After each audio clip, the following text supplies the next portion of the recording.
بسم اللہ الرحمن الرحیم۔ السلام علیکم دوستوں، میرے دوستوں، میں آج آپ کے لیے ایک ایسا واقعہ لے کر آئی ہوں جسے سن کر شاید آپ بھی اپنے آنسو روک نہیں پاؤ گے۔ ایک رات ہمارے حضور صلی اللہ علیہ وسلم اپنی بیٹی حضرت فاطمہ کے گھر گئے۔ حضرت فاطمہ اور حضرت علی دونوں سو چکے تھے، جبکہ حضرت حسین بھوک کی وجہ سے رو رہے تھے۔ رونے کی آواز سن کر حضرت فاطمہ اٹھنے لگی تو حضور صلی اللہ علیہ وسلم نے بیٹی فاطمہ سے کہا، تم لیٹی رہو، اور پھر خود حضور صلی اللہ علیہ وسلم نے ایک برتن لیا اور بیچ آنگن میں کھڑے ایک بکری کا دودھ نکالا۔ حضرت حسین کو اپنے ہاتھوں سے دودھ پلایا۔ حضرت حسین نے پیٹ بھر کر دودھ پیا اور پھر خاموش سے سو گئے۔ حضرت سلمان فارسی فرماتے ہیں کہ ایک بار ہم نے حضور صلی اللہ علیہ وسلم کے ساتھ مسجد نبی میں بیٹھے ہوئے تھے کہ اتنے میں ایک عورت روتے ہوئے آئی اور کہنے لگی کہ اللہ کے رسول حسین اور حسین کہیں کھو گئے ہیں، بہت دیر سے نظر نہیں آ رہے ہیں، فاطمہ بہت پریشان ہے۔ یہ سن کر حضور صلی اللہ علیہ وسلم سارے صحابہ کرام سے فرمایا کہ جلدی اٹھو اور میرے بچوں کو تلاش کرو۔ تمام صحابہ کرام مدینے میں ہر طرف پھیل گئے۔ حضرت سلمان فارسی فرماتے ہیں کہ میں نے حضور صلی اللہ علیہ وسلم کے ساتھ چلنے لگا۔ بہت دیر تلاش کرنے کے بعد بھی حسین اور حسین کہیں نظر نہیں آئے۔ پیارے رسول صلی اللہ علیہ وسلم بہت پریشان تھے اور بے چین ہو کر اپنے بچوں کو ڈھونڈ رہے تھے۔ اچانک اللہ کے رسول صلی اللہ علیہ وسلم جنگل کی طرف جانے والے ایک پہاڑ پر چڑھنے لگے۔ کافی دیر اوپر چڑھنے کے بعد دور سے ہمیں دو بچوں کی جھلک نظر آئی۔ ہم سمجھ گئے تھے کہ یہ حسین اور حسین ہیں، اس لیے ہم نے اپنی قدموں کی رفتار تیز کر دی اور جلدی سے حسین و حسین کے پاس پہنچے تو دیکھ کر حسین و حسین ایک دوسرے سے چمٹے ہوئے ہیں اور ان کے سامنے ایک کالا ناگ اپنی دم پر کھڑا فنکار رہا ہے۔ اس کے منہ سے آگ نکل رہی تھی۔ یہ ناگ اللہ تعالیٰ نے بھیجا تھا تاکہ حسین و حسین کو آگے جنگل میں نہ جا سکے، تاکہ حسین اور حسین آگے جنگل میں نہ جا سکے، کیونکہ اس جنگل میں بھیڑیاں بہت تھیں اور وہ حسین اور حسین کو نقصان پہنچانا چاہتے تھے۔ اس لیے اللہ نے اپنے جنت کے پھولوں کی حفاظت کے لیے ایک زہریلا ناگ بھیجا تھا جو کہ ان دونوں کو آگے بڑھنے سے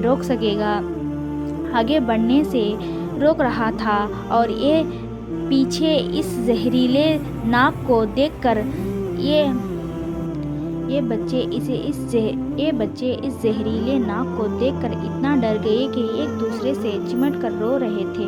جب اس ناگ نے حضور صلی اللہ علیہ وسلم کو دیکھا تو مڑ کر جنگل کی طرف چلا گیا۔ حضور صلی اللہ علیہ وسلم آگے بڑھے اور حسین کو گلے سے لگایا اور ان کے چہروں پر ہاتھ پھیرتے ہوئے فرمایا کہ اے میرے بچوں، تم پر میرے ماں باپ قربان ہو، تم میرے اللہ کے نزدیک کتنے عزت دار ہو۔ اور پھر حضور صلی اللہ علیہ وسلم حضرت حسین کو دائیں کندھے پر اور حضرت حسین کو بائیں کندھے پر سوار کیا اور انہیں لے کر مدینے کی طرف روانہ ہوئے۔ حضرت سلمان فارسی فرماتے ہیں کہ میں نے جب یہ منظر دیکھا تو حضرت حسین و حسین سے کہنے لگا کہ اے بچوں، آج تمہاری سواری تو بہت اچھی ہے۔ فرمایا کہ سواری کے ساتھ سواری بھی بہت اچھی ہے۔ ایک روز حضور صلی اللہ علیہ وسلم مسجد نبی میں تشریف لے آئے تو اچانک حسین و حسین کی رونے کی آواز کانوں میں پڑی تو بے چین ہو کر اٹھے اور جلدی سے اپنی بیٹی فاطمہ کے گھر پہنچے اور جا کر دروازہ کھٹکھٹایا۔ حضرت فاطمہ رضی اللہ تعالیٰ عنہ نے اندر سے پوچھا کہ کون ہے؟ تو حضور صلی اللہ علیہ وسلم نے فرمایا کہ میں تمہارا والد ہوں۔ اس پر حضرت فاطمہ رضی اللہ تعالیٰ عنہ کہنے لگی کہ ابا جان، ابھی تو میں دروازہ نہیں کھول سکتی کیونکہ میرے پاس اتنی بڑی چادر نہیں ہے، میں اس چادر سے اپنے جسم کو چھپا سکوں۔ میرے پرانی چادر پھٹ چکی ہے اور موجود سے اگر میں سر ڈھانپ لیتی ہوں تو پیر کھل جاتے ہیں، پیر ڈھانپ لیتی ہوں تو سر کھل جاتا ہے۔ حضور صلی اللہ علیہ وسلم جب بیٹی کی ایسی حالت سن کر دل بھر آیا اور اپنی چادر دیوار کے اوپر سے گھر میں پھینکا اور کہنے لگے، بیٹی فاطمہ اس چادر کو اوڑھو، اور حضرت فاطمہ رضی اللہ تعالیٰ عنہ نے جلدی سے وہ چادر کو اوڑھ لیا اور جا کر دروازہ کھولیا۔ حضور صلی اللہ علیہ وسلم نے جیسے ہی اپنی بیٹی فاطمہ کا چہرہ دیکھا تو بہت غمگین ہو، کیونکہ حضور صلی اللہ علیہ وسلم کی خوبصورت بیٹی حضرت فاطمہ رضی اللہ تعالیٰ عنہ کا چہرہ اس وقت کمزوری کی وجہ سے پیلا پڑ چکا تھا، آنکھوں کا رنگ اترا سا تھا اور چہرے پر ایک عجیب سی اداسی چھائی ہوئی تھی۔ ایسی حالت دیکھ کر حضور صلی اللہ علیہ وسلم اپنی بیٹی فاطمہ سے کہا کہ اے بیٹی، تو نے یہ اپنی کیا حالت بنا رکھی ہے؟ تو حضرت فاطمہ رضی اللہ تعالیٰ عنہ نے جواب دیا کہ اے میرے ابا جان، آج کئی دن گزر گئے تھے، میں نے کچھ بھی نہیں کھایا، بھوک سے میری ایسی حالت ہو چکی ہے، میں نے چارپائی سے اٹھنے کی بھی طاقت نہیں رکھتی تھی۔ بیٹی کی ایسی حالت دیکھ کر حضور صلی اللہ علیہ وسلم کی آنکھوں میں آنسو بھر آئے اور پھر اپنی بیٹی فاطمہ کو گلے سے لگایا، بہت دیر تک روتے رہے۔ حضور صلی اللہ علیہ وسلم پوچھا کہ اے میری بیٹی، میرے بچے حسین اور حسین کیوں رو رہے تھے؟ حضرت فاطمہ رضی اللہ تعالیٰ عنہ نے جواب دیا کہ اے میرے ابا جان، وہ 2 دن سے بھوکے ہیں، گھر میں کھانے کو کچھ بھی نہیں ہے، اس بھوک کی وجہ سے پریشان ہو کر وہ دونوں رو رہے ہیں۔ یہ سن کر حضور صلی اللہ علیہ وسلم اپنی بیٹی فاطمہ سے کہا کہ اے میرے بچے، پریشان نہ ہو اور جاؤ حسین اور حسین کو میرے پاس لے کر آؤ۔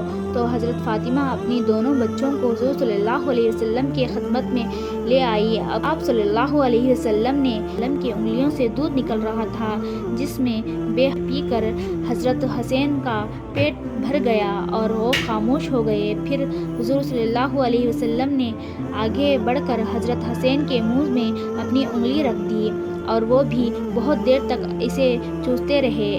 ظاہر تب ہی ظہر کی اذان ہونے لگی۔ حضور صلی اللہ علیہ وسلم مسجد چلے گئے۔ اس واقعے کو ابھی کچھ دن گزرے تھے کہ ایک روز حضور صلی اللہ علیہ وسلم اپنے گھر میں بیٹھے تھے، سے اچانک بیٹی کو گھر آتے دیکھا تو حضور صلی اللہ علیہ وسلم پوچھے کہ بیٹی فاطمہ، خیریت تو ہو؟ کیسے آنا ہوا؟ حضرت فاطمہ نے اپنے دوپٹے کا ایک کونا کھولا اور اس میں بندھی ہوئی آدھی روٹی حضور صلی اللہ علیہ وسلم کے سامنے رکھے ہوئے کہنے لگی کہ ابا جان، یہ آدھی روٹی میں آپ کے لیے لے کر آئی، اسے قبول فرمائیے۔ حضور صلی اللہ علیہ وسلم نے پوچھا کہ بیٹی فاطمہ، کیا بات بنی؟ تو حضرت فاطمہ رضی اللہ تعالیٰ عنہ نے فرمایا کہ اے اللہ کے رسول، ہمارے سارے گھر والے کئی دنوں سے بھوکے تھے، میرے شوہر حضرت علی نے جا کر کچھ کام کیا اور تھوڑا سا آٹا لے کر آئے، میں نے اس سے کچھ روٹیاں بنائی، ایک روٹی حسین کو کھلائی اور دوسری روٹی حسین کو کھلائی، ایک روٹی شوہر علی نے کھائی اور ایک روٹی غریب ساحل کو پکڑا دی، آخر میں ایک روٹی میری حصے میں لی۔ پھر آیا تو جب میں وہ روٹی کھانے بیٹھی تو خیال آیا، تم تو آرام سے اپنے گھر میں بیٹھ کر روٹی کھا رہی ہو اور تمہاری والد حضور صلی اللہ علیہ وسلم کئی دنوں سے بھوکے ہیں، تو اے ابا جان، جیسے ہی میرے دل میں یہ خیال آیا تو میں اپنی حصے کی آدھی روٹی توڑی، خدمت میں لے آئی، کو قبول فرمائے۔ حضور صلی اللہ علیہ وسلم اپنی بیٹی فاطمہ کو محبت کی نظر سے دیکھا اور روٹی اپنے ہاتھوں میں لیتے ہوئے کہا کہ میری بچی، قسم ہے اس ذات کی جس کے قبضے میں میری جان ہے، آج 3 دن گزر گئے ہیں، میرے پیٹ میں خالی کھانے کا ایک لقمہ بھی نہیں گیا ہے۔ حضور صلی اللہ علیہ وسلم کی وفات کے بعد حضرت ابو بکر رضی اللہ تعالیٰ عنہ کا قافلہ بنا اور پھر ان کے بعد حضرت عمر رضی اللہ تعالیٰ عنہ کا قافلہ بنا، تو حضرت عمر کا ڈر لوگوں میں بہت زیادہ تھا، یہاں تک کہ بچے بھی حضرت عمر کو دیکھ کر بھاگ جاتے تھے۔ ایک بار حضرت حسین کچھ لڑکوں کے ساتھ باہر کھیل رہے تھے، تبھی آدھے سے حضرت عمر رضی اللہ تعالیٰ عنہ کا گزرا ہوا۔